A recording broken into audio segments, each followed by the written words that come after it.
할렐루야, 안녕하세요. 반갑습니다. 성도 여러분. 오늘 1월 19일, 2025년 1월 19일 주일 예배입니다. 오늘 지난 시간에 이어서 구원과 감사라는 제목으로 주제로 함께 은혜를 받기를 원합니다. 지난 시간에는 이제 예수 그리스도 챕터 2 예수 그리스도입니다. 구원자 예수 그리스도. 예수님은 나의 구원자이시다. 이 챕터인데 여기에서 소주제 4개가 있죠. 죄와 회개 그리고 구원과 감사 이렇게 둘씩 묶어서 우리가 하는 말씀을 묵상하고 있습니다. 지난 시간에는 죄와 회개에 대해서 회개를 주제로 하는 말씀을 묵상을 했습니다. 오늘은 구원과 감사의 삶, 구원과 감사에 대해서 하나님 말씀을 듣고자 합니다. 본 말씀 누가복음 17장 11절부터 19절 말씀입니다. 제가 16절부터 19절까지만 봉독하겠습니다. 그가 예수의 발 아래 엎드려 감사하니 그는 사마리아 사람이라. 예수께서 대답하여 이르시되 10사람이 다 깨끗함을 받지 아니하였느냐? 그 9은 어디 있느냐? 이 이방인 외에는 하나님께 영광을 돌리러 온 자가 없느냐 하시고 그에게 이르되 일어나 가라 내 믿음이 너를 구원하였느니라 하시니라. 아멘. 지난번에도 그 감사하러 온 사마리아인, 나병 환자 사마리아인에 대해서 설교를 한 기억이 있습니다. 자, 우리가 여러분 예수님을 영접할 때 우리는 구원받는다. 한번 구원받은 것은 변하지 않는다. 다시 그렇게 우리는 배워왔습니다. 우리 칼빈 신학 안에서 우리 개식교인들은 예정론을 바탕으로 한 구원론을 우리가 믿게 됩니다. 그걸 교리로서 받아들이고 저와 여러분 믿어왔습니다. 그렇기 때문에 우리 개신교 정통 장로교나 뭐 이런 쪽의 개신교인들은 칼빈의 예정론을 기본으로 해서 한번 믿으면 우리는 구원이 소멸되지 않는다라고 믿습니다. 또 어떻게 구원받는가에 대해서는 예수 그리스도를 마음으로 믿고 입술로 고백하면 구원을 받는다라고 해서 우리는 사형리 같은 것으로 전도를 할 때에 이제 전도한 다음에 날 따라서 기도하세요. 영접 기도를 하면 구원받은 것으로 우리는 여깁니다. 자, 여러분 과연 우리는 그렇게 아주 쉽게 단 한 번의 영접으로 우리 영원한 구원을 받을 수 있는 것인가? 라는 문제 우리 생각해 보시기 바랍니다. 이런 말씀을 드리면 뭔가 여러분들이 혼동할 수가 있고요. 구원 받았다가 안 받았다가 받았다 안 받았다 이럴 수 있는 것인가? 라고 의구심을 갖게 될 것입니다. 굉장히 이 부분이 난제입니다. 사실은 우리 개신교에서는 그렇게 한번 입술로 시인하고 그러면 구원 받는다라고 우리는 믿습니다. 그래서 그러한 믿음의 신학, 그러한 구원론이 우리에게 주는 유익성이 있고 또 단점이 있습니다. 유익과 단점이 다 있어요. 또는 천주교처럼 구원은 이루는 거죠. 성경에 있는 말이거든요. 너희 구원을 이루라라는 표현이 성경에 있어요. 예. 또 끝까지 내가 죽을 때까지 믿음을 유지해야만이 구원을 받을 수 있다라는 그런 신학이 있습니다. 과연 무엇이 옳을까? 성경에는 두 가지 다 나와 있어요. 사실은 구원을 이루어 가야 된다라는 부분도 성경적인 이야기입니다. 그럼 우리가 과연 구원은 우리가 그러면 어떻게 구원의 확신을 가지고 살아갈 수 있는가? 제가 여기 필리핀 올 때도 이 천주교인을 상대로 해서 어떻게 하면 구원의 확신을 줄 수 있을까라는 것이 과제였습니다. 그래도 우리 개신교 입장에서 볼 때 구원의 확신이 없는 천주교인들은 이건 문제가 많다. 그래서 구원의 확신, 오직 예수로 구원받는 구원의 확신을 주는 것이 선교적 목표로 하고 오게 됩니다. 여기 와서 오랫동안 신앙생활 하다 보면 과연 그러한 주장이 맞는 것인가 라는 의구심을 가질 때가 가끔 생깁니다. 과연 선교사인 나는 무엇을 이 사람들에게 가르쳐야 될 것인가? 내가 신봉하는 개신교의 구원론이 절대적인 것인가? 라는 것들을 생각해 보지 않을 수가 없습니다. 그래서 저는 오늘 여러분에게 구원론에 있어서 이 성경적 신학적 난제인 이 부분에 대해서 결론을 내릴 수는 없습니다. 저 역시 결론을 내릴 수 없습니다. 구원에 대해서는 예수님도 모른다 그러셨어요. 누가 어떤 영혼이 구원을 받았다 안 받았다 예수님도 말하지 않겠다. 또는 나도 모른다. 오직 하나님만 아신다. 그렇게 말씀하셨어요. 이렇게 표현하신 예수님의 뜻이 무엇일까? 우리는 끊임없이 사탄의 유혹을 받는 존재예요. 언제까지? 죽을 때까지. 그렇기 때문에 이런 표현들이 되어지는 것 같아요. 우리는 죽을 때까지 우리의 신앙을 잘 지켜야 구원받을 수 있다라는 생각을 하게 되는 것이죠. 또 이런 것이 하나의 끊임없이 우리 신앙 안에 있도록, 이단에 빠지지 않고 신앙 안에 있도록 만드는 어떤 요소이기도 할 수가 있습니다. 물론 우리가 신학적으로 우리가 예수를 영접하면 하나님께서는 우리를 사랑하시기 때문에 우리 영혼을 놓지 않으신다. 하나님의 사랑의 온전성에 대해서 우리는 부정할 수는 없는 이야기입니다.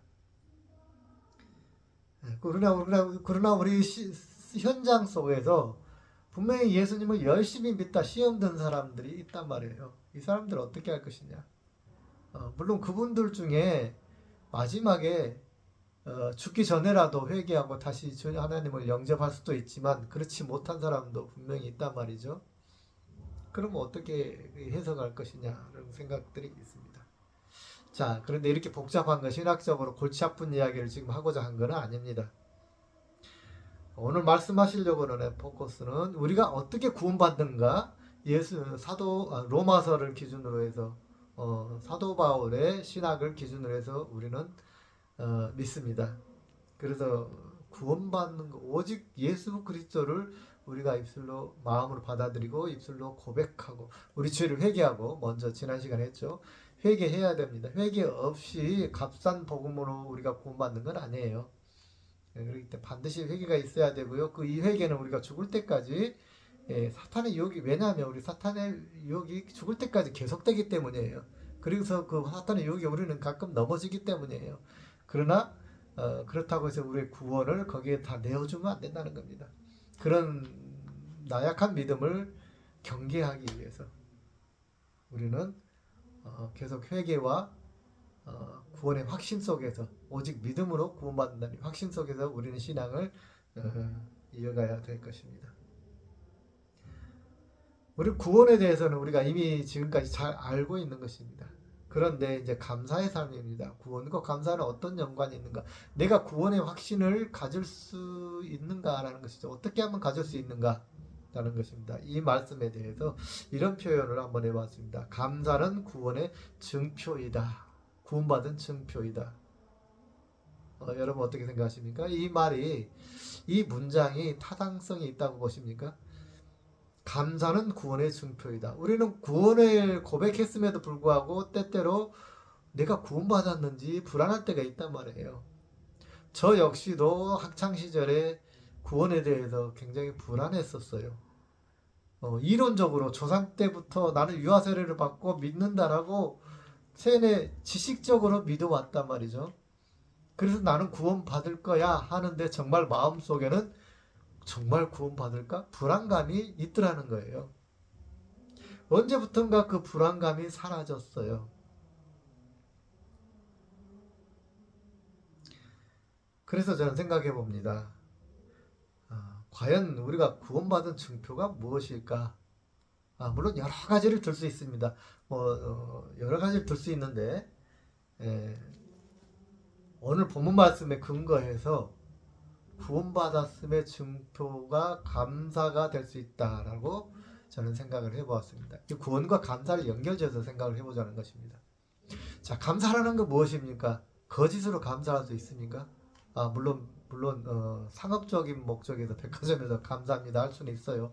또 우리가 정치적인 목적으로 뭔가 직장 상사에게 또는 뭐에게 감사하다고 인사할 수 있습니다. 그러니까 그런 감사 말고 진심에서 일어나는 감사, 누군가 진심에서 일어나는 감사에 대해서 한번 생각해 보기를 원합니다. 오늘 이 사마리아 여인은, 사마리아 사람은 어, 정말 예수님에게 이런 구원의 감사에 대해서 온 마음으로 느꼈다는 겁니다. 그리고 예수님께 감사를 해야 되겠다라는 마음을 가지고 그 마음이 우러나서 집으로 가지 않고 예수님께 돌아왔어요. 그리고 예수님께 엎드려서 감사를 표현했어요. 이에 대해서 예수님께서 아주 흡족해 하셨습니다. 그러면서 하신 말씀 있죠? 야, 다른 10사람은 다 어디 있냐? 구원 받아놓고 감사할 줄 모르고 다 집에 가버렸다. 이 사람들 어디 있느냐? 이 말을 진짜 질문한 게 아니죠? 예수님 뭐 어떤 의도가 있습니까? 구원과 감사를 연결시켜 줄 수 있는 그런 문장, 그 본문이라고 할 수가 있습니다. 그렇게 구원 받았는데 감사할 수 없다고? 라는 거죠. 과연 구원 받은 자 맞는가? 라는 것입니다. 그리고 두 번째로 19절 말씀에 이렇게 선포하십니다. 일어나 가라, 내 믿음이 너를 구원하였느니라. 왜 이렇게 표현하셨을까요? 물론 성서 해석에 따라 해석된 책에 따라서 조금씩 다릅니다. 그런데 어쨌든 이 감사로 하러 온 이 사마리아 사람에게 예수님께서 다시 한번 구원을 선포하셨습니다. 그렇다고 앞에 9명이 받은 구원은 무엇이고 이 사마리아 사람이 받은 구원은 무엇일까요? 그냥 뭐랄까 표면적으로 한번 해석을 해보면 앞에서 받은 사람들의 구원은 육체적 구원, 병 나음의 구원, 이 세상에 살아가는 동안만의 구원이 아니었을까라는 생각을 제가 해봅니다. 이건 맞을지 틀릴지 몰라요. 오늘 본 말씀을 기준으로 했을 때 이 땅에서 병 고침도 하나의 구원의 과정으로 생각할 때에 이 땅에서 병 고침 받았어요. 그죠? 구원이라고 하잖아요. 이 땅에서 생명을 전쟁터에서 싸우다가 구원을 죽지 않았어요. 뭐죠? 구원 받은 거죠. 그죠? 생명을 유지했다는 개념에서 그 말이죠. 그런 의미의 생물학적인 또는 표면적인 구원을 받은 사람들이었다고 할 수 있습니다. 그러면 그 사람들 과연 영혼의 구원까지 받았을까? 모르는 거예요. 오늘 말씀에 근거하면 예수님께서 구원에 대한 감사를 하러 온 이 사마리아 사람에게 예수님께서는 명백하게 영혼의 구원까지도 선포하셨습니다. 아멘. 네. 그래서 이 구원이라고 하는 거는 정말 영혼의 구원까지 이르는 이 구원의 상태라는 거를 어떻게 해서 이루어지는가 오늘 본 말씀을 통해서 우리가 상상해 볼 수가 있습니다.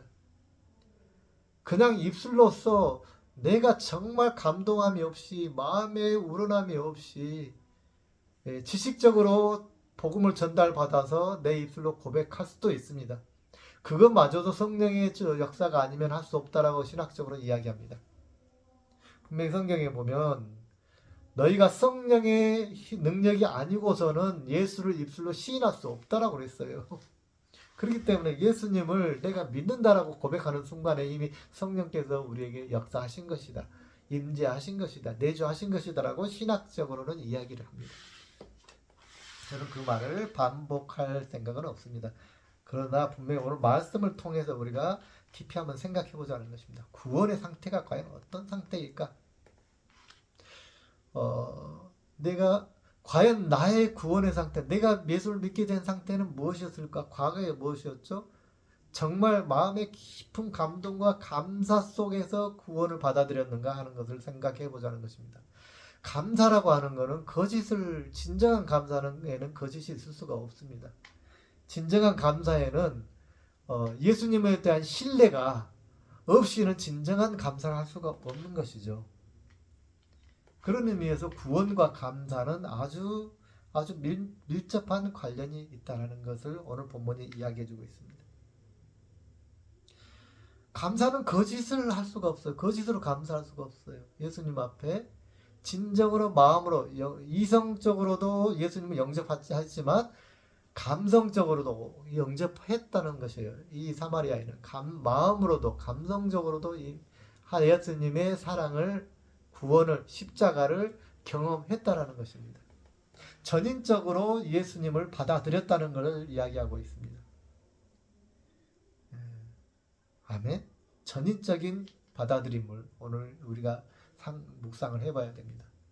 예수님을 영접할 때 우리가 관습적으로 저처럼 모태신앙자 또는 이성적으로 누군가 친구의 인도를 통해서 갔더니 그냥 사형리를 들이밀면서 예수를 영접하라고 해. 영접하라고 해서 강제적으로 영접하고 어떻게 끌리듯이 교회를 가기 시작했어요.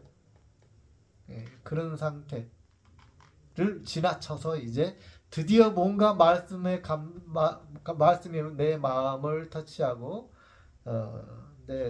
그래서 내 감성이 움직여서 온전하게 전인적으로 예수를 믿기 시작했다는 거죠. 입술로 시인하고 감성적으로 믿게 되고 행동으로 예수님의 말씀을 순종하기 시작했다는 말이죠. 이러한 상태의 구원에 대해서 지금 말씀하고 계시는 거예요. 이거 전인적 구원, 온전한 구원이라고 우리가 생각해 볼 수 있습니다. 자, 여러분은 지금 교회를 나가고 또는 예수님 영접하는 상태가 어느 정도 상태인지 상상해 보시기 바랍니다. 그리고 묵상해 보시기 바랍니다. 그리고 기도해 보시기 바랍니다. 하나님, 저는 지금 어떤 상태로 주님을 영접하고 구원을 예수 그리스도를 시인하고 믿고 있습니까? 그런 의미에서 이 감사는 구원받은 증표다라고 말할 수가 있을 것 같습니다. 예수님께서 말씀하셨죠. 우리에게 명령하셨죠. 항상 기뻐하라, 범사에 감사하라, 쉬지 말고 기도하라. 그렇죠? 범사에 감사하라. 모든 일에 하나님 앞에 감사할 때에 내가 비로소 참으로 구원받은 영혼 맞구나 라고 스스로 생각할 수 있지 않을까요? 내가 하나님 앞에 정말 감사의 봉사를 할 수 있고, 내가 정말로 감사한 마음으로 헌신할 수 있고, 내가 정말로 하나님 앞에 감사하기 때문에 헌금할 수 있고, 내가 정말로 감사하기 때문에 누군가를 사랑하고 구제할 수 있다고 한다면 이 사람은 정말 구원받은 구원의 확신 있는 사람이 아닐까 하는 것입니다. 내가 정말로 예수를 믿는다고 하지만은 자꾸 불평이 일어나고 무언가 누군가를 원망하게 되고 감사하지 못하고 누구 탓을 하게 되고 한다고 한다면 내 구원이 정말로 전인적인 구원을 받았을까? 내 입술과 이성의 구원을 받은다라고 시인했지만 정말로 온전한 구원을 받았는지 한번 의심해 볼 필요가 있습니다. 이거는 이 말은 어떤 분별하면 안 된다 그런 말이 아니에요. 공의에 대해서 하나님의 선에 대해서 선과 악을 분별할 수는 있어야죠. 이 말이 아니고 우리 감정적으로 어떤 원망과 시기와 질투와 이러한 마음들이 생기는가 하는 것들을 점검해 보시라는 것입니다. 저는 오늘 말씀을 이제 구원을 마치면서 죄와 회개와 구원에 대해서 마치면서 마지막으로 이 감사에 대해서 여러분과 함께 은혜를 나누었습니다. 구원의 감사, 또 내가 그 구원의 감사에서 모든 일에 감사의 눈으로 바라보고 감사의 마음으로 마음을 가지고 행동한다면 정말로 구원의 기쁨이 영원에서뿐만 아니라 영생에서뿐만 아니라 이 땅에서도 차고 넘치는 그러한 승리하는 삶을 있게 될 줄로 믿습니다. 성도 여러분, 오늘 이 한 주간 또 구원과 감사에 대해서 우리가 묵상하시며 참된 감사한 마음으로 우리 구원을 누릴 수 있는 저와 여러분이 되시는 한 주간 되시기를 간절히 축원드립니다. 감사합니다. 기도하겠습니다. 영광의 주님 감사합니다. 우리가 습관적으로 하는 감사가 아니라 예수께서 우리를 구원해 주신, 나를 구원해 주신 구원의 감격을 우리 가슴 속에 있게 하여 주시옵소서. 그리고 그 구원의 감사를, 감격이 감사로 표현되게 하여 주옵소서. 헌신할 때, 봉사할 때마다 감사함으로 헌신하고 감사함으로 봉사하게 하시며, 헌금할 때마다 참으로 감사가 넘치는 헌금이 되어지게 하여 주시옵시고, 구제할 때마다 감사가 넘치는 구제가 되게 하여 주시옵시고, 내 직장 생활할 때마다, 사업을 할 때마다, 내 삶의 현장 어느 곳에서든지 구원의 감격과 감사한 마음으로 하나님 앞에 영광을 돌리며 살아가게 하여 주시옵소서. 이 한 주간 구원과 감사를 묵상하며 받았음을 감사의 마음으로 표현하며 실천할 수 있는 한 주간이 되게 하여 주시옵소서. 이제는 우리 주 예수 그리스도의 은혜와 하나님 아버지의 무한하신 사랑과 성령님의 교통하심이 구원의 기쁨을 감사로 드릴 수 있는, 감사의 제사로 주님 앞에 온전히 드리는 그러한 하나님의 사랑스러운 자녀가 되기를 원하는 아버지의 자녀들 머리 위에 이제부터 영원까지 함께 하시기를 간절히 축원하옵나이다. 아멘. 할렐루야. 한 주간도 감사 안에 승리하시기를 바랍니다. 아멘.